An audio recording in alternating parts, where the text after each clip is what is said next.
Update po patungkol po sa budget scandal. Magandang araw po, Attorney Vic Rodriguez. Ay, magandang gabi, Banat Bay, magandang gabi, Coach Oli, at magandang gabi, Jay. At siyempre, unahin ko na rin yung pagbati ko ng happy birthday kay Boss Dada. Naku. At magandang gabi sa lahat na nakasubaybay sa Banateros, sa SMNI. Ayan, Attorney Vic, ito, simulan na kaagad natin ng mga may init na issue. Patungkol ho dito sa isinampan ninyo sa Supreme Court, pwede ho ba natin maipaliwanag ito sa mga kababayan natin, lalong-lalo na po sa mga masa? Bakit ho kayo nagpunta ng Supreme Court at ano po ba ang problema sa ating budget? Maraming salamat. At alam ho ninyo, dami kong nakakausap ng mga ordinaryong Pilipino at nakakatuwa dahil naiaangat natin yung level ng diskurso at ito na nga pinag-uusapan natin ng budget. Minabuti at minarapat namin ni Congressman Sid Ungab na dalhin sa Korte Suprema, dumulog kami roon upang questionin ang legalidad, ang constitutionality ng 2025 budget. Sa mga grounds na sumusunod. Unang-una, unconstitutional. Nabigyan nila ng zero funding yung PhilHealth sapagkat yung PhilHealth may pinagkukuhaan ng special purpose fund yan. Katulad nung share niya doon sa sin taxes levied on tobacco, sigarilyo, alak at yung mga gumagamit ng matatamis, yung mga sweetened beverages. 80% yan automatic popondohan yung Republic Act 11223 o yung Universal Healthcare Law, kasali dyan ang PhilHealth. Kanya hindi pwedeng bigyan ng zero budget ang PhilHealth. Pangalawa, higit na malaki ang pondong ibinigay sa public works. Unconstitutional din yan sapagkat malinaw sa ating saligang batas, Article 14, nandiyan yan, nakasulat yan, Section 5, na ang pangunahing dapat bibigyan ng prioridad pagdating sa budgeting ay ang Department of Education, hindi ang Public Works. At pangatlo, ito yung magdadalawang linggo ng pinag-uusapan, unconstitutional yung enrolled bill sapagkat puno ito ng blanco. Yung final bicameral conference committee report na pinakita namin na blanco, 28 line items ay blanco consisting of 13 pages. At kahit ito'y blanco, ito ay pinirmahan, rinatipikahan at inaprubahan at final sa House Bills and Index Service at ginawa ng enrolled bill. Unconstitutional yun dahil hindi ka pwedeng magpasa ng isang panukalang budget na punong-puno ng blanco. Korupsyon ang may tuturing dyan. Una sa lahat, yung itanong ko po muna doon sa, di ba, may tatlo kayong basihan, yung PhilHealth, edukasyon, at saka yung blanco. Doon po sa PhilHealth, ang kanilang dahilan ho dyan ay meron naman pong ibang, may pondo pa naman na maaring paghukutan daw. Hindi ho ba ito sapat? Hindi sapat yun sapagkat ito'y paglabag na malinaw sa ating saligang batas. So ulitin ko, yung provision ng ating Constitution, I think Article 6, Section 29 yan na yung mga money collected on taxes levied for special purpose shall be treated as a special fund and shall be used only for that special purpose for which the collection was made. Yan nga po yung 80% nung doon sa tinatawag na taxes levied on sin products, yung tabako, sigarilyo, alak, at yung mga matatamis na inumin. Malinaw yan at yung linabag ng kasalukuyang budget. Kasong kriminal din yan Dahil yan, bawal na maglipat ka ng pondo at wag mong pakilaman yung special purpose fund. Yan ay para sa Universal Healthcare Law. Pagdating naman po sa edukasyon, ang sinasabi naman nila ay meron namang hindi ho ibig sabihin ng edukasyon doon sa konstitusyon ay DepEd lang. Kasama daw dito yung iba pang mga masasabi nating ibang bagay tulad nun sa PMA at PNPA, kung ano-ano pa. Ano ang paliwanag dito? Sapagkat ibang klase yung sa PNPA, iba yung sa PMA. Yan ay sa ilalim ng budgeting ng DILG at ng DND, ng Department of National Defense. Hindi mo pwedeng ihalin tulad ang struktura ng PMA at PNPA at yung mga iba pang katulad nitong education sector. Sapagkat ang mga propesor sa PNP ay sumasahod sa PNP. Mga pulis yun yung mga profesor sa PMA ay sumasahod sa DND. Mga militar yun eh, Navy or Air Force o kung anumang branch of service ng PMA. At ito'y ginawa lamang para maging bloated yung budget ng Department of Education at mapagtakpan yung trilyong pisong inilagak nila sa DPWH or Public Works at upang ikubli nga na higit na mababa yung funding o yung budget na ibinigay nila sa Department of Education. Pagdating naman po dito sa talagang pinaka-controversial, yung blanco na sinasabi. Ang sinasabi naman daw, yung BICAM report lang ang blanco. So, walang problema doon. At ang sinasabi naman nila, ang pinirmahan mismo ng Pangulo, ay may laman na, may nakasulat na. So, ibig sabihin, hindi po daw yan unconstitutional. Ano po ang paliwanag niyo dito? Nagpapasalamat kami, inamin nila na walang blanco, yung pinirmahan ng Pangulo, yung GAA. Sapagkat ito now gives rise to the bigger question. Sino yung makating kamay na nagpuno ng mga patlang o blanco doon sa Bicameral Conference Committee report? Yung Bicameral Conference Committee report ay hindi isang inosenteng dokumento. Ito ang pundasyon, ito ang basihan ng ating enrolled bill, yung General Appropriations Bill, yung GAB. Pag yan ay isinumite sa tanggapan ng Pangulo at yan ay napirmahan, magiging GAA yung GAB, magiging General Appropriations Act. At yung GAA natin ngayong 2025 is a clear fruit of a very poisonous legislative process. Inabandona ng ating mga mambabatas, lalo na yung miyembro ng BICAM, yung kanilang sagradong mandato na bantayan, ultimo sentimo ng pera nating mga Pilipino. Somebody made a running computation and around 241 billion pesos ang halaga ng iniwang blanco. 241 billion pesos. Hindi birong pera ito. And again, balat by Coach Oli at Jay, daig pa ng mga barangay na nagpapasa ng konseho sa barangay ang taunang budget nila. Yung konseho ng barangay marunong magpasa ng budget eh. Tanungin nyo sila, mag-interview, 40,000 mahigit ang ating konseho ng barangay. Mag-interview kayo, tanong ninyo kung tama yung budget process sa dinaanan ng ating 2025 budget. Ganon din, yung ating magagaling na mga municipal councilors, city councilors at provincial board members, they know how to pass a proper budget. And they know, and they will attest to this, hindi ka pwedeng magpasa ng budget na merong blanco kahit isang sentimo. That is illegal, that is criminal, that is unconstitutional.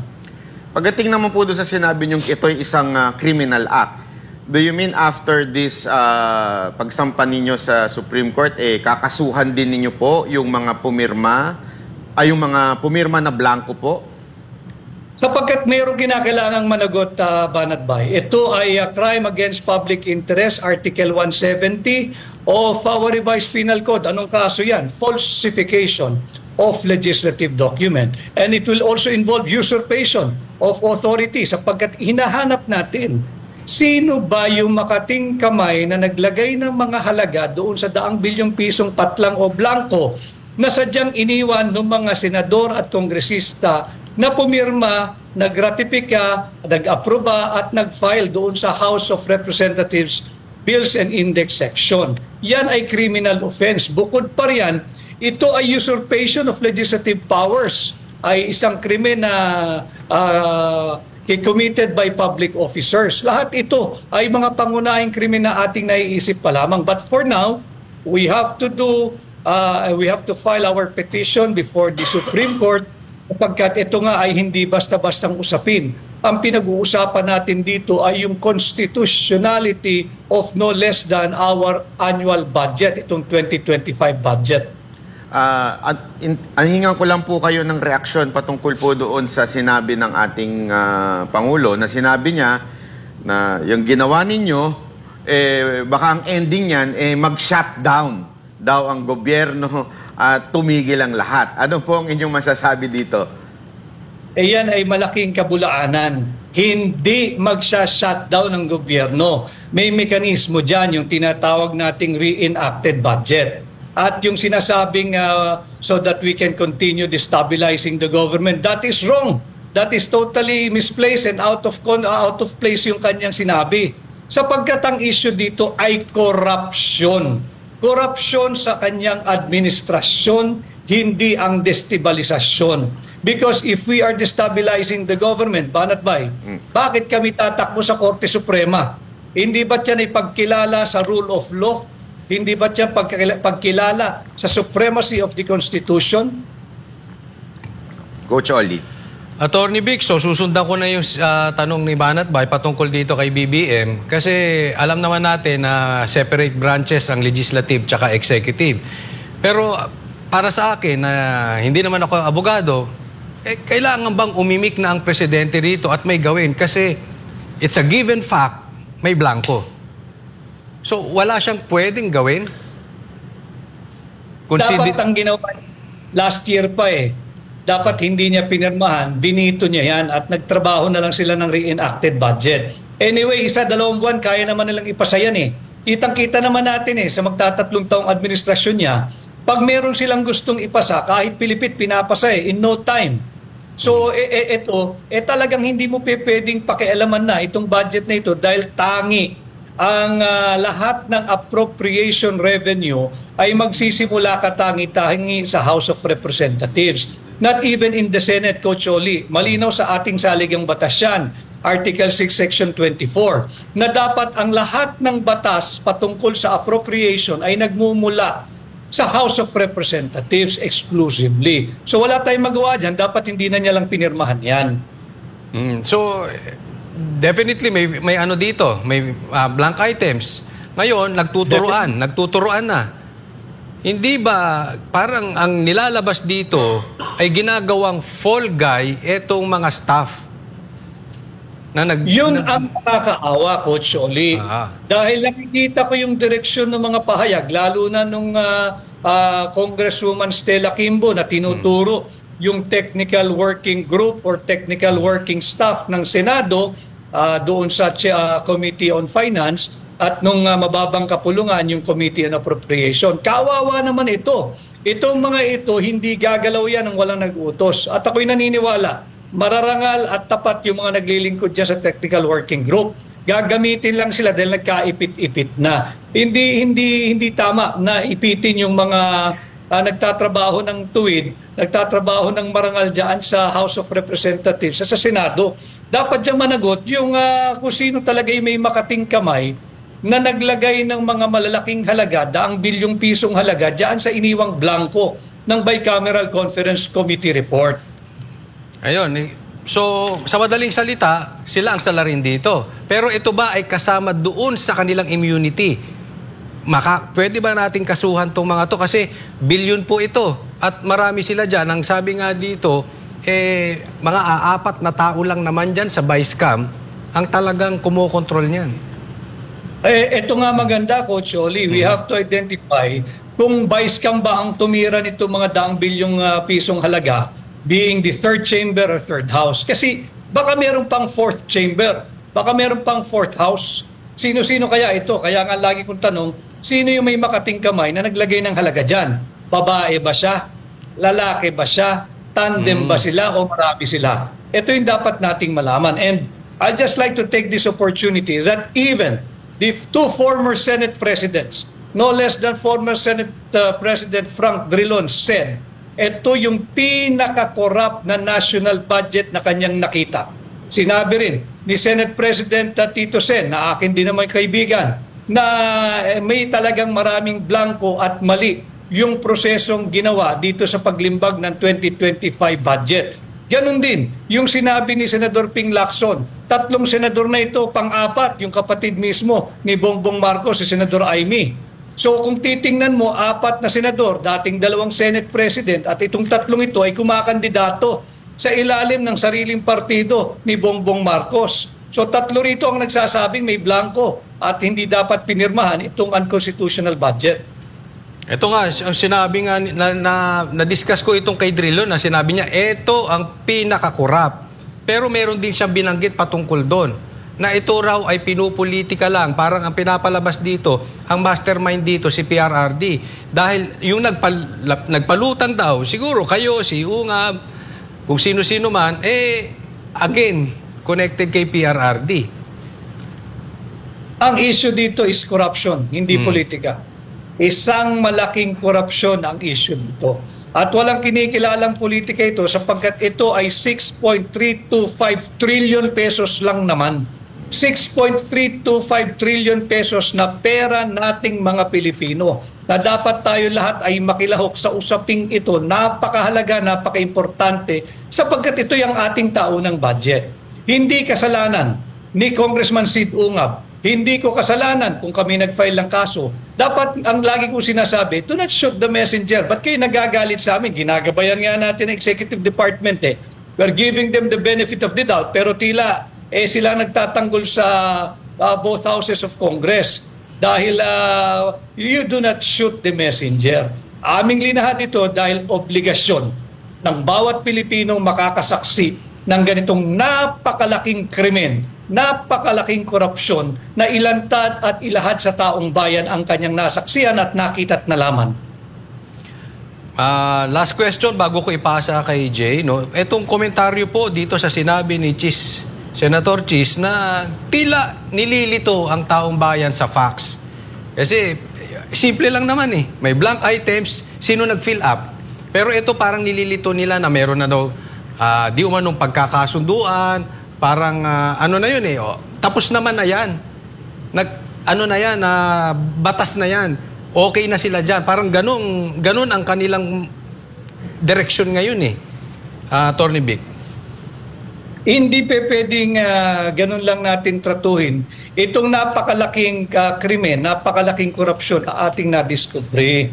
6.325 trillion ito. At hindi nila pera ito, Coach Oli. Pera to ng mga Pilipino. And it is their sacred duty to take care of every centavo that will come out of public coffers. Hindi pwedeng blanco. At hindi pwedeng tapos na. Sapagkat yung pinakita naming final bicameral conference committee report na aprobado, ratipikado, pirmado at ipinail nga sa House of Representatives Bills and Index Service or section, dito makikita mo na hindi ito ordinaryong papel. May evidentiary value ito. At ano yung evidentiary value? Merong krimen na naganap. Merong dapat managot kung sino naglagay ng mga halaga diyan sa mga patlang na sadyang iniwan ng Bicameral Conference Committee report. Hindi pwedeng iiwan mo yan sa technical working group o sa mga staff ng senador at kongresista. Bakit? Wala silang kapangyarihan eh. Hindi naman sila mambabatas eh. At malinaw sa konstitusyon, tangi nga lang ang mga mambabatas sa mababang kapulungan dapat magmulang any appropriation revenue or bill. Ngayon, attorney, ano pong masasabi niyo dun sa sinabi ng isang congressman na kaya nyo lang daw ito ginagawa dahil gusto nyong maibalik ang pondo na hiningi noon ng Office of the Vice President? Mag-aral muna siya ng sarili nilang rules. Basahin niya yung rules, yung House of Representative Rules, Section 63 and Section 64. At tigilan niya yung pagbabitaw ng salita na wala namang katuturan sapagkat paano naging issue ito ni Vice President Inday Sara? 6.325 trillion ang pinag-uusapan dito. Alam ko kung bakit sila nagre-react ng ganito at natatakot na ma-issuehan ng TRO. Kasi pag nag-TRO at na-declare eventually, hopefully, na ito ay unconstitutional, magre-reenacted budget tayo. Sa reenacted budget, yung budget ng 2024, hindi nila mapapakinangbangan yung bilyong-bilyong pisong inilagak nila sa AKAP. Hindi nila mapapakinabangan yung bilyong-bilyong pisong inilagay nila sa AIX. At dyan sa tinatawag na unprogrammed appropriation o yung kanilang mga pet project na itinatagot kilala higit sa tinatawag na pork barrel. Dyan sila natatakot. Attorney, may mga nagtatanong din po na mga kababayan natin, paano naman po daw si ano daw ang magiging pananagutan ni dating si Saldico dahil diba, kakaalis niya lang at napalitan siya ni Kimbo tapos biglang lumabas po itong nadiskubre po itong issue about BICAM. Ano pong magiging parusa or maipapataw na sa kanya rito? Lahat ng nakapirma doon sa Vice Cam report, yung final Vice Cam report na naging enrolled bill, atin yung papanagutin. We are in the process of building the case at alamin kung sino yung dapat isama diyan sa mga ikakaso pa nung grupo ng abogadong nag-aaral kung ano yung nararapat na criminal case o ano yung criminal violation committed in the passing of this full of blanks na final bicameral conference committee report. Attorney Vic, ito, banatang tanungan ha. Una, ginagamit daw niyo itong issue na ito dahil kayo'y kumakandidato bilang senador. Hindi, ang issue rito, hindi yung pagtakbo ko, hindi yung politika. Ang issue rito ay korupsyon. Korupsyon at korupsyon. Kasalanan ba naming nahuli namin kayo? Kung hindi namin kayo nahuli, di masaya kayo at nagdiriwang. Ngayong nahuli kayo kung ano-anong pagsisinungaling ang inyong ginagawa. Kaya nga ang sinasabi ko, mabuti pa yung mga konseho ng barangay. Mabuti pa yung konseho ng munisipyo, ng syudad at ng probinsya. They know how to pass a lawful budget. And dagdag ko lang din, Banat Bay, yung ating mga kaibigan sa halimbawa, yung Tricycle Operators Driver Association, meron ding maliit na pondo yung mga yan. Tanungin mo sila, kung papayag silang gumastos yung opisyal nila ng blanco, mag-aaway-aaway yan. Ganun din, yung samahan ng mga Jeepney Operators and Drivers Association, higit na maliit yung kanilang pondong pinapangasiwaan, pero hindi sila papayag na ang budgeting ay zero. Ganon din yung mga nagtatrabaho sa korporasyon. Tanungin ninyo kung papayag yung board of directors na magpapasa kada departamento ng isang corporation na blanco yung kanilang panukalang budget at bahala na kung paano namin at magkakano ang aming gagastusin. Ito ay malinaw na pagsisinungaling na ito raw ay proper at prudent budget programming at pagpasa ng ating taunang budget. Kasinungalingan yan.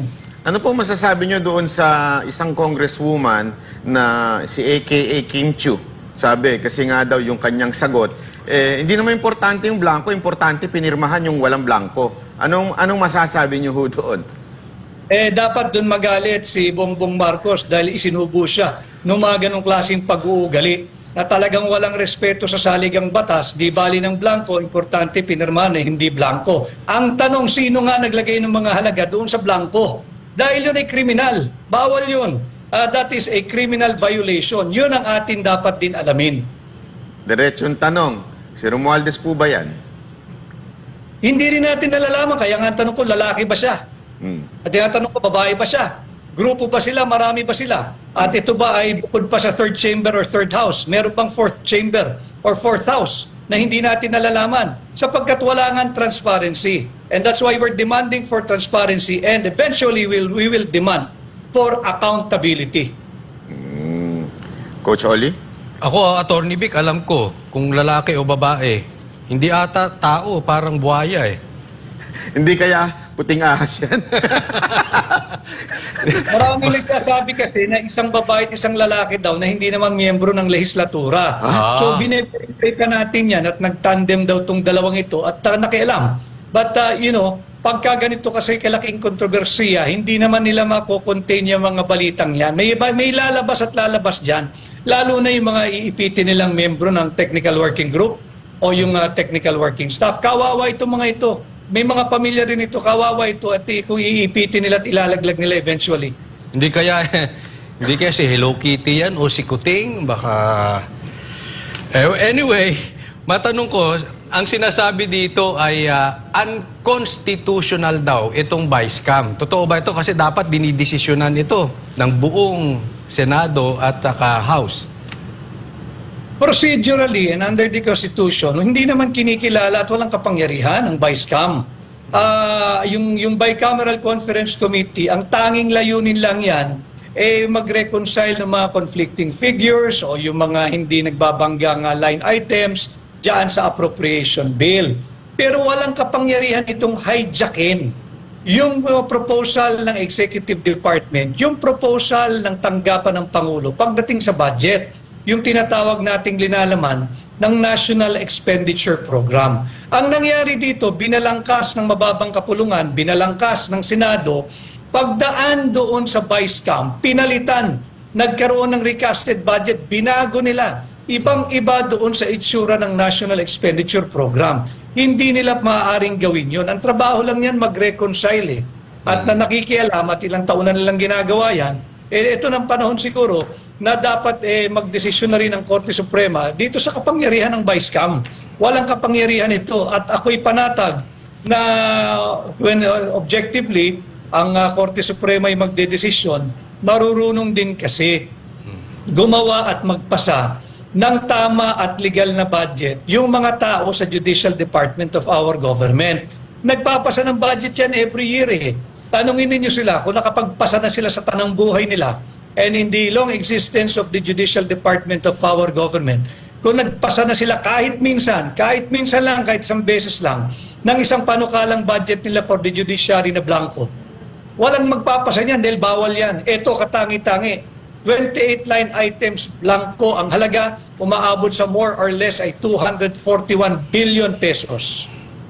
Sa aking pagkakaunawa, Atty. Vic, talagang ang problema nito nasa Vice-Cam, no? Pero ako isang ayon doon sa sinampan ninyo dyan sa korte. At sana nga, sangayon din ako na sana mas maraming maparusahan. Kasi talagang pag walang naparusahan dyan, uulit-ulitin. Pero ang tanong dito, kailan kaya yan? Kasi baka mamaya nagastos na nila yung pera, saka magdidesisyon ng korte, baka mamaya wala na si Marcos. Doon pa lang lumabas yan. So patay na yung kabayo bago dumating yung damo. Kaya tayo agad-agad ay nagsampa na nga ng petition sa Korte Suprema because yung dapat may sense of urgency na hindi dapat magastos yung pera. Dahil any disbursement is illegal sapagkat ito nga ay fruit of a very poisonous legislative process. Itong GAA ng 2025. Kaya dapat mahinto iyan at marisolba ng Korte Suprema sa lalong madaling panahon. At hindi naman dapat mangamba ang administrasyon ni Marcos sapagkat pwede naman mag-reenacted budget. Dili kaya, paspasan nila. Magpasa uli sila ng naaayon na sa konstitusyon na budget for 2025. Attorney Vic, may ipinapalabas po ang mga makakaliwa na parang pinapalabaso nila na etong mga blanco daw ay si dating Pangulong Rodrigo Roa Duterte daw ang pasimuno. Parang gusto nilang palabasin sa taong bayan na ito ay nanggaling sa inyo. Kasi yung iba, di ba, yung mga ibang mga pumirma, sinasabi nila na wala nga daw blanco doon. So, bakit parang nagkaroon doon bakit daw nagkaroon na ng blanco doon sa ano na yun? Di tanungin nila yung sarili nila. Bakit sila nagpasa ng isang blankong bicameral conference committee report? Nandun sa journal ng House eh.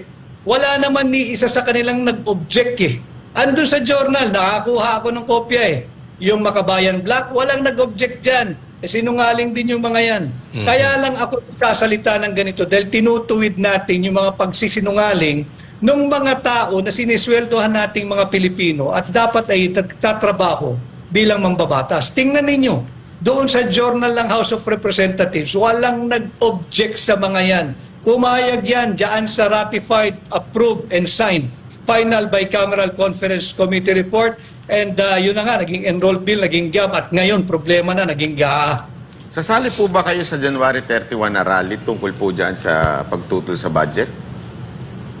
Sino bang nagrarally? Yung nagrarally, ang sinisigaw, impeach Sara pa rin eh. Meron naman daw, sabi nila, meron din daw silang issue sa budget. Sabi kasi ni Trillanes, nahaluan daw ng mga Duterte supporter yung sumisigaw na yon. Anong masasabi nyo doon? Ako, ang atupagin natin, itong illegal, immoral, unconstitutional na 2025 budget. Imbis na sinisigaw impeach Sara, dapat ang ating tugisin, sino ang dapat managot dito sa biggest money heist, 6.325 trillion pesos. Napakalaking halaga ito. Kaya lang tayo nagpapalinaw ng ganito dahil ibinabalik ko lang sa sentro ng usapin ang mga importanteng usaping panlipunan na dapat nating pinagkakaabalahan. Hindi yung impeach Sara. Dapat sinisigaw nila impeach Marcos. O kaya panagutin kung sino yung mga miyembro ng Bicameral Conference Committee na makati ang kamay na nilagyan ng halaga, daang bilyong pisong halaga, yung mga blankong sadya nilang iniwan. Nababasa ko sa inyo, Atty. Vic, isa sa mga talagang advocacy ninyo yung zero corruption tulad ni Pastor Kibuloy. Ano bang plano ninyo pag sakasakali pong kayo ay pagpalain ng ating Diyos na makaupo bilang senador? Ano ang plano ninyo sa walang tigil na korupsyon at talagang dekada ng problema ng korupsyon sa Pilipinas? Unang-una, Banatbay, ako magiging tunay at maisog na oposisyon sa Senado. At bilang senador ninyo, babantayan ko yung taunang budget at sisikapin kong tuldukan na yung kultura ng korupsyon sa pamamagitan ng pagsasabatas, yung pag-amyenda ng plunder law. Aking ibababa yung threshold ng plunder from 50 million to 1 million pesos. At pag nagawa ko yan, aking isasabatas ang pagbabalik ng death penalty bilang parusa sa lahat ng magnanakaw sa pera nating mga Pilipino. Yan ang aking gagawin bilang senador ninyo. Yung Atty. Vic, maganda yung sinasabi mo, pero meron din nagbigay na firing squad. I-firing squad daw yung mga magnanakaw na korap. Ano masasabi mo dyan? Kung pwede lang, subalit hindi kinikilala kasi yan ang ating saligang batas. Bawal yung inhuman or unjust punishment kagaya ng firing squad. Maganda sana yan. Kaya lang, meron tayong dapat kinikilalang saligang batas at ayaw nga ng saligang batas yan. So babalik tayo doon sa death by lethal injection at ito namang death penalty ay nagaganap pa rin sa higit na mayayaman nating kapitbahay. Ito ay still in force and in effect sa Singapore, nandyan din sa Vietnam. So may mga, sa Amerika, ibinalik na rin yata ni Pangulong Donald Trump yung kaparusahang bitay. So makikita natin na hindi lamang dapat dito sa Pilipinas, pero lalo na sa atin, dahil higit na nagiging talamak ang korupsyon. Retroactive po ba yung bitay na yan? Bawal din kasi, Banatbay, prospective ang application eh. Gustong-gusto ko rin na retroactive, kaya lang bawal. At hindi ito sang-ayon sa ating saligang batas. Okay. Bilang mga ordinaryong Pilipino, ano po ba ang maaari namin gawin? Huling mensahe niyo po sa ating mga kababayan.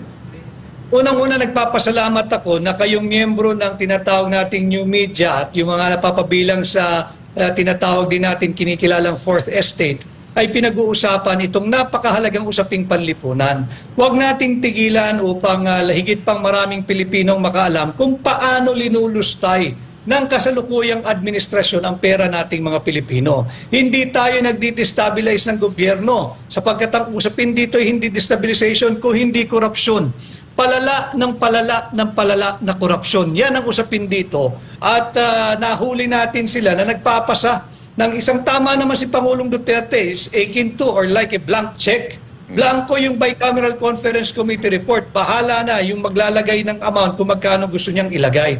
Kaya atin itong patuloy na pag-usapan at ako naman bilang tunay at maisog na oposisyon ay umiikot ng ating bansa. Pinag-uusapan ng budget bilang formal at opisyal na aplikanteng pagkasenador. Sana ay matulungan ninyo ako na maipakampanya sa lahat ng Pilipino sa lahat ng panig ng mundo kung sakasakaling sa tingin ninyo ay karapat-dapat ako katulad ni Pastor Apollo Kibuloy na mapahiram ng inyong mandato. Maraming salamat, Atty. Vic Rodriguez. Asahan niyo po ang Banateros ay kasama niyo sa laban sa korupsyon. Mabuhay po kayo, Senator. Thank you. Maraming salamat, Banatbay. Ako po si Atty. Vic Rodriguez, Pilipino, abogado, maisog. Ayun. Maraming salamat. Grabe ho ang mga binitawan at talagang ipinaliwanag po ng ating guest kung ano ho talaga ang issue dun sa budget. Kasi kanina, alam nyo, mga partners, nagkukumahog yung mga buhaya na magbigay ng kanya-kanyang justification patungkol sa budget. Kaya, alam niyo, nung pinapanood ko ito, sabi ko, bakit naging ganito yung camera natin? Puro mga tanga. Pasensya na po sa lingwahe, pero yun ho talaga eh. May humirit pa doon. Hindi naman importante yan. Importante na pirmahan, may blanco. Hindi niya talaga makuha yung problema eh. Na merong BICAM report na blanco at along the way, may nagsingit. Hindi pwede yun. Ang pambihira. Nagkaroon ng Senate deliberation, sa Kamara deliberation, tapos biglang may magsisingit lang pala na numero. Hindi niya yun. Binabaliwala niya yun. Grabe ho talaga ang mga congressman natin. Hindi ko alam. Matakaw na nga, bobo pa. Grabe, no? Yung talagang usapan dito sa BICAM. Parang no? Parang mauuna pa yung impeach kaysa sa drug test. No? Parang nalalapit na. Impeachment? Oo, kaysa sa drug test. Sino kayo mauuna sa kanila? Hindi natin Drug alam. test na magpa-positive o impeachment? Malabo yan drug test. Malabo na ba yan. Hindi nila gagawin. Hindi na ba yun? So, yun, Coach, ikaw. Nasa phone patch natin si Castro. Andyan na ba siya? Welcome ka, Castro. Gusto ka naming makausap Ay, oo. dito para patas naman, no, di ba? So, tawag ka lang kay Sir Carlo. Hindi, maganda, tatlo sila. Ha? Para hindi naman, baka sabihin nila, api-apihin Wag na, natin. tama ng ano yun, tama ng TV time yun. Si Ipaisa-isa Castro, na, abusado naman sila. Brosas, tsaka si TikTok Queen, Raul Manuel. Gusto kong ma-interview. Oh, yan ang ating mga trending na balita ngayon. Pero meron pang isang malupit na balita ngayon. Ano? Yung pag-adapt po kay Pastor Kibuloy sa PDP. Yun. Ito'y ginawa ng formal na adaptation ng PDP kay Pastor Kibuloy. Tuwan-tuwa ako dyan kasi alam nyo, two-way yan eh. Ibig sabihin, makakatulong kay Pastor yung ng PDP at matutulungan ni Pastor yung PDP din. Kaya magandang pagsama ho ito. At alam nyo, kanina pinanunood natin ng speech. Ang lupit ng speech ni Senator Robin patungkol po dito kay Pastor. Pero may isang malupit talaga na humahagupit na speech. Ito po yung kay Attorney Torion. Napakaganda po ng kanyang sinabi kay Pastor Kibuloy doon sa rally dyan, o dyan sa pagtitipon ng PDP. Panoorin po natin. Mga Muslim, Assalamualaikum warahmatullahi wabarakatuh. Maayong buntag kanatong tanan. Ako si Attorney Israelito Torion. I'm here to speak for my principal, Pastor Apollo Sikibuloy. He sent me here to extend his heartfelt regards and hi to you all. Nandun po siya ngayon sa ospital kasi medyo may sakit siya dahil po dito sa political harassment na sinasuffer niya ngayon. But he is okay, tatag lang, lumalaban po siya para sa ating bayan. My first message this morning for him is a message of thanks and gratitude. I would like to express, in behalf of Pastor Apollo Sikibuloy, his heartfelt thanks to the Executive Committee of the PDP Laban. Thank you very much for formally adopting our principal, Pastor Apollo Sikibuloy. His members, loyal members, 7 million, all of them are very thankful to all of you for now formally adopting him as his principal, as an official candidate of PDP Laban. Si Pastor Apollo Sikibuloy po ay hindi lamang kaibigan, para na pong kapatid ng ating kagalang-galang na presidente, pinakamamahal, si Presidente Rodrigo Duterte.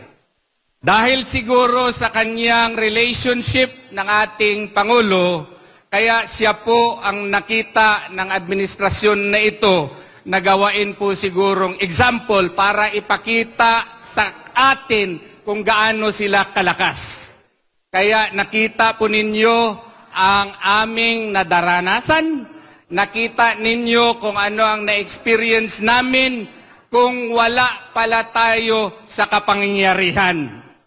Dito natin nakikita as to how government power is abused and how police power is likewise implemented to the extreme, how a mere warrant of arrest founded not on a probable cause but by political cause is used as an instrument of harassment against the #1 supporter of our beloved former President Rodrigo Duterte. Pastor Apollo Sikibuloy did not have a plan to run for the Senate, and that is a fact. But because of what happened to him recently, he found it in himself to become the voice of protest, to become a reminder to each one of us that democracy is a force to reckon with if we are willing to fight for it. And that is why I urge you, ladies and gentlemen, your fellow members now of PDP Laban, please convince not only your family members, but likewise your friends, your neighbors, your faith brothers to vote for my client, my principal, Pastor Apollo Sikibuloy. Why? Sa akin pong mababang pagtingin, siya po ang kandidato na hindi na po kailangan natin ng Exhibit A. Tingnan po natin kung anong nagawa niya sa kanyang grupo, sa kanyang organisasyon. Ako po ay isang balik Islam. Hindi po ako miyembro ni Pastor Apollo C. Quiboloy. But I could sense and I could see within my two eyes and in my heart how devoted his members to him. And look at his achievements as a private person. As a private person, he founded KOJC, he founded SMNI, he founded the once humble JMC and still humble now, but by the grace of Allah subhanahu wa ta'ala, he has taken this organization to greater heights. Without any buds of corruption, without any hint of any irregularities whatsoever. So if you bring this man to the Senate with his intelligence and his love for the country, I do believe that this country will move forward, not only because of himself, but because of his advocacies and because of his love for our country. So sa akin pong palagay, kung ilagay natin si Pastor Apollo C. Quiboloy sa Senado, siya po ay maraming magagawa dahil hindi na po sa tingin ko kailangan niya ang pera. Siya lang po ang kliyente ko na napakarami pong propriedad, pero maski isang propriedad, wala po sa kanyang pangalan. When I had a case in Hawaii, I think you know that, he sent me there to Hawaii because allegedly he was arrested on a trumped-up charge. I went there, prayed to Allah subhanahu wa ta'ala, drafted a letter to the FBI as well as Department of Homeland Security, and by the grace of Allah, the airplane was surrendered to me. And he was so happy. Oh, binigay sa akin kaagad. Akala nung lawyer namin sa Amerika, makapag-acceptance fee na naman siya. Acceptance fee po doon, magipag-usap ka lang ng abogado. Naku, ang $2,000 per hour po. No? So, ang mahal. But by the grace of Allah, naku, pina-release sa akin, ang saya-saya niya. Pinapunta niya ako sa mga properties niya, akala ko kanya, sa bawat estado po. To my shock and amazement, not one of these properties is in his name. Ganyan po si Pastor Apollo C. Quiboloy. Tingnan nyo yung JMC, that's a 15-hectare facility beside airport. Hindi po sa kanyang pangalan yan. Tingnan nyo yung sa Tamayong, Glory Mountain, doon sa Prayer Mountain, hindi po sa kanyang pangalan yan. Tingnan nyo ang SMNI, Suarasug, wala po sa kanyang pangalan. Ganito po ang tao si Pastor Apollo C. Quiboloy. At saka kung kaibigan mo siya, pikit mata, maski anong sabihin niya sa kanyang kaibigan, he will stand for his friend, just as what he is doing now for the former president.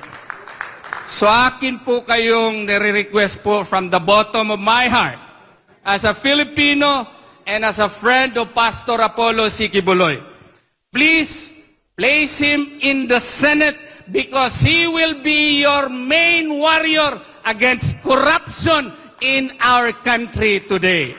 So marami pong salamat sa inyo. Huwag po nating kalimutan, Pastor Apollo C. Quiboloy. Maraming salamat po. Ayun, napakaganda naman ng sinabi ni ni Atty. Torion. Alam niyo mga kababayan, ito lang konting komento dyan kasi marami pang, hindi naman marami, may mga nagsasabi pa pong ilang Duterte supporter na ayaw nila dahil parang nagdududa pa sa mga akusasyon kay Pastor Quiboloy. Ako simple lang po, simpleng-simple lang. Alam nyo, sa tingin ko naman, at siguro naman din kayo, kung inyong talagang aaralin, yung mga katulad ni Pangulong Duterte, Senator Robin, at saka ni Atty. Torion, hindi naman po siguro sila mag-e-endorse o mangangampanya kay Pastor Kibuloy kung ito ho ay may bahid ng kahit anong korupsyon o di kaya bahid ng hindi maganda. Dahil hindi naman po siguro si Raulo ang ating Pangulong Duterte para gawin ho yun, di ba? Kaya kung kayo ay Duterte supporter, matik na po yan. At ito matindi dyan, mga kababayan. Marami nung panahon na talagang iniiwan na si Pangulong Duterte, nanatili ho ang katapatan ni Pastor Kibuloy. At sabi nga, to the point na nagsuffer o pinahirapan ang SMNI, pinahirapan ang KOJC, at higit sa lahat, ngayon ho ay nandun ho siya sa kanyang pagkadetina bilang isang PDL at isa po'y inaakusan ng kung ano-ano dahil laang sa ayaw niyang bumitaw kay Pangulong Duterte. Saan ka makakita ng ganun tao? Ang dami nga dyan yung mga Duterte supporter na mga congressman. Naku, meron ako dyan mga kaibigan pa, nakakairita.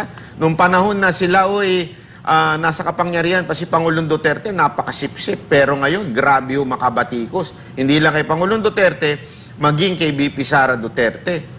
O, di ba ho? Konting ano lang. Si Pastor Kibuloy, to the point na nandun siya sa kulungan, di ba? At ang ano nga dito, sasabi nila, di naman makukulong niya kung hindi makasalanan. Huwag niyo kakalimutan, si Pablo, si Apostle Paul, siya ho'y nakakulong din.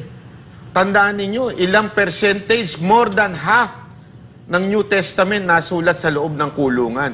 At that time, ang tingin din ng tao kay Pablo ay isang, alam niyo ba kung ba't sila kinukulong? Ang tingin sa kanila kasi parang mga terorista, mga zilot. Ibig sabihin sila ho ay passionate kay Christ na akala nila, ang tingin kasi nila kay Christ is parang magiging hari ng Israel at the same time, mawawala na yung kapangyarihan ng Rome.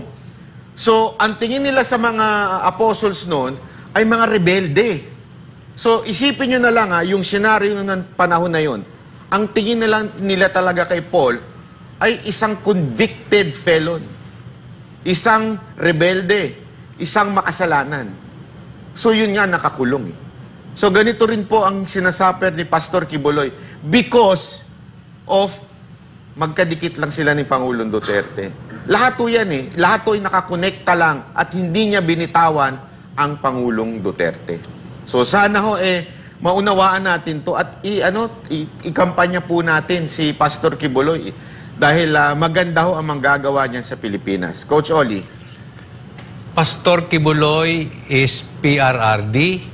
PRRD is Pastor Kibuloy. Walang politiko ngayon na masasabi natin na talagang sumuporta kay PRRD hanggang sa dulo. Tama si Banat Bay, binanggit niya nga si Paul. Dagdagan ko lang yan, pati si Joseph. Si Joseph nga ay pinagbintangan din ng rape. Pero si Joseph ang naging daan para iligtas ang Israel sa Ehipto. Ganon din si John the Baptist. Siya rin ang nakakulong din yan, pero siya din ang naging daan ng ating Panginoon. So, marami talaga, kaya ako naniniwala ko, even yung pagkakulong ni Pastor Kibuloy, ay yan ay isang trophy, isang katunayan, isang resibo na hindi niya iniwan si PRRD. Kasi naniniwala ang taong bayan, kung si Pastor Kibuloy ay sumang-ayon lang sa gobyerno o sumang-ayon lang ang SMNI, pag sinabi nilang kaliwa, punta tayo sa kaliwa. Pag sinabing kanan, pumunta tayo sa kanan. Pag sinabi naming tumalon, talon. Kung walang sariling utak si Pastor Kibuloy, hayahay ang buhay niya ngayon. Masaya ang kanyang buhay ngayon. Nasa laya siya. Pero dahil yung kanyang pagkakulong ay isang resibo na siya ay hindi nang iiwan ng kaibigan. Gaya nga kanina, nabanggit din ni Banat Bay, yung iba dyan, iniwan na nga si PRRD. Yung isa nga dyan na supporter ni PRRD ay pumirma pa sa Vice Camp. Naku! Ganyan po ang kalakaran ngayon. Even sa mga vloggers na before ay nakaasa kay PRRD, ngayon, binibira si BP Sara. Kaya dapat ito'y ikatuwa natin. Tayong mga DDS, yung mga naniniwala sa Duterte, this is a blessing in disguise for Pastor Kibuloy. Kasi ito'y katunayan. At dahil dyan, ay naisipan ni Pastor Kibuloy na tumakbo bilang senador. At ngayon nga, tuwang-tuwa ako sa nabalitaan ko, siya ay officially part na ng PDP. Pero sa katunayan, hindi naman na kailangan to kasi talaga namang mahal siya ng buong PDP. Even the head, PRRD and Senator Robin. Pero again, this is a welcome para sa atin na ito'y officially na siya dito sa PDP, kaya suportahan po natin. Tatandaan po natin, wag po natin kakalimutan. Sindikato po ang ibang politiko dahil pinagtatakpan nila yung kamalian. At ang panlaban natin dito, numero. Kailangan natin si Pastor Kibuloy para may numero po tayo sa Senado. Alam niyo ba kung anong paninindigan ng ginawa ni Pastor Kibuloy para lang kaya ho siya nakulong? Ito kikwento ko ito, chichismis ko sa inyo to. Hindi ko nga alam kung pwede ko na i-chismis, pero chichismis ko na lang. Pamaya na, hayaan nyo na lang, mapagalitan ako mamaya. Pero alam nyo ba, na 2 attempt ang ginawa mula sa Malacanang, mula sa mga mambabatas natin, 2 attempt na kunin ng SMNI, sumunod sa kanila, name your price. Pero hindi ho pumayag si Pastor Kibuloy.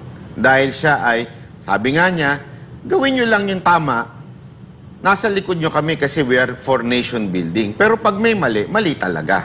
Di ba? Tulad ng Banateros, pag tama, palakpakan, pag mali, banatan. Ganun lang naman po. And, twice ho yan. Ibig sabihin, hindi lang inattempt nung una, inattempt pa nung pangalawa.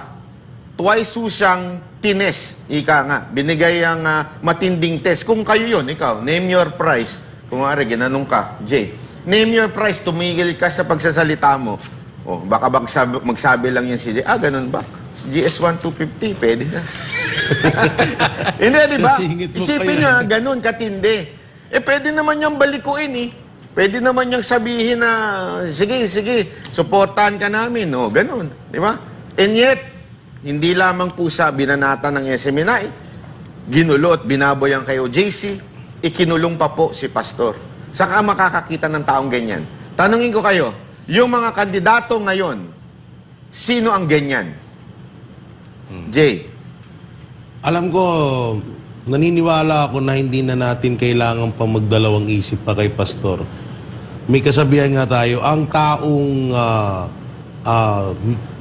talagang hindi nangiiwan ng isang kaibigan, lalo't sa ganitong kalagayan sa nangyayari ngayon sa mga Duterte, talagang kailangan natin pagkatiwalaan ng gusto. No? Kaya doon na, yun yung nakikita ko kay Pastor Apollo dahil sa lahat po ng panggigipit sa kanya at sa kay OJC, hanggang ngayon nakatayo pa rin siya sa kanyang prinsipyo. Doon pa lang isang malaking patunay na huwi na karapat dapat talaga nating iboto at ihalal bilang senador itong si Pastor Apollo. Yun nga lang, alam ko ngayon na galit na rin si Risa maraming virus. Dahil dito sa balita, mga balitang to na talagang pumabor kay Pastor Apollo si Kibuloy na ngayon isa na sa mga sa PDP laban.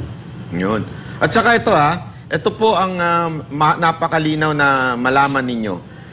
Ito ay walang kinalaman sa relihiyon ni Pastor Kibuloy o yung kanyang faith. Okay? Wala hong kinalaman. Bakit to? Kung si Atty. Torion nga, isang Muslim, ang nagpo-promote sa kanya, nagkakampanya sa kanya. At kaming mga Banateros, hindi naman din po kami membro ng KOJC. At ito sasabihin ko sa inyo, pag nakapasok si Pastor Kibuloy bilang senador at hindi niya nagawa yung pangako niya, ako po at ang aking grupo ay titigil sa pagbablog. Kahit mawalan kami ng trabaho. Ganun ang paniniwala namin. Kasi nakita ho namin Hindi ho namin ito narinig lang, napaniginipan lang. Hindi ho. Nakita ng sarili naming mata ang lahat ng ginawa ni Pastor, hindi lang sa KOJC dito sa Davao, maging sa ibang bansa. Nakita namin kung gaano kadisiplinado, kung gaano sa zero corruption, ganun katindi.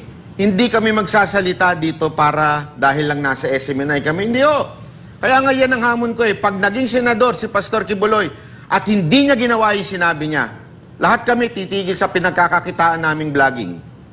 Yun ang aming ibibigay. Titigil na, makakalimutan niyo, mawala na kami sa eksena, mawala na kami sa social media. Kaya namin ipusta ang aming mga karir at buhay. Alam namin may magagawa talaga yun Sabi nga paano? Hindi malakas si Pastor dahil alam mo naman, mga ano dyan, paano pag natalo? Ito lang pag natalo si Pastor Kibuloy, babalik lang siya sa ministro niya. Pero, mga kababayan, pag natalo si Pastor Kibuloy, talo ang Pilipinas. Hindi si Pastor Kibuloy matatalo. Ang Pilipinas ang matatalo. Bakit? Another opportunity to sa ating bayan. Huwag niyong kakalimutan, nangyari na ito. Diba? Nangyari na po ito noong 2022. Diba kami Banateros, pumusta kami sa iba? Kanino? Kay Yorme, kay Isko Moreno, pumusta kami doon at yun ang aming gustong maging Pangulo. Anong nangyari? Marami sa inyo nagpabudol at sinabi nyo, hindi! Kasi ito kasi ganito. Anyari ngayon. Diba nabudol kayo? Yung opportunity na yon na sana, naayos, diba? Ng isang batang presidente na nakaayos ng Maynila. Ngayon naman, purebang-pureba na nababoy ang Maynila nung nawala siya. Kaya nga siya bumabalik doon. Eto na naman, may bagong opportunity na naman tayo na magkaroon ng isang senador na aayos ng ating bayan. Huwag naman natin ipagkait sa kanya na ayusin ang ating bayan. Alam nyo, ako ilang beses ko na nakausap si Pastor sa panaginip. Panaginip lang. Nakikigaya ka na sa akin, Hindi, mga panaginip ka na rin, panaginip, at napaka-humble talaga nung mama na to. Sa dami niyang nagawa, napaka-humble nito. Sana bigyan natin ng puwang. Kung hindi pa kayo kumbinsido, mag-research kayo. At kung kumbinsido na kayo, magkumbinsi pa kayo ng ibang tao. Yun. So, last words, Coach Oli. Para sa akin, sa tingin ko mananalo si Pastor Kibuloy.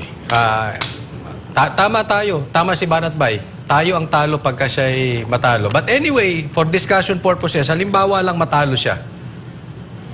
Alam mo, hindi kami susuporta doon sa mananalo.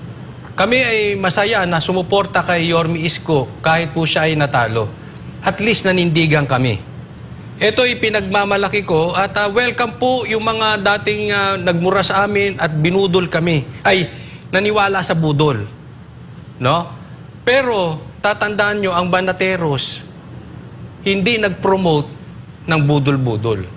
Pag kami nag-promote, chinek po namin yan. Chinek namin ang background yan. Kaya nga po, sa maraming sumusuporta kay PRRD, before, na sumuporta rin kay BBM, hindi po kami kasali dyan. Kasi, nagre-research po kami kung sino ang dapat naming ipopromote. Kaya ito si Pastor Kibuloy ay karapat dapat ipromote. Kasi tayo ang makikinabang kay Pastor Kibuloy. Kawawa tayo pag pinalagpas natin yan.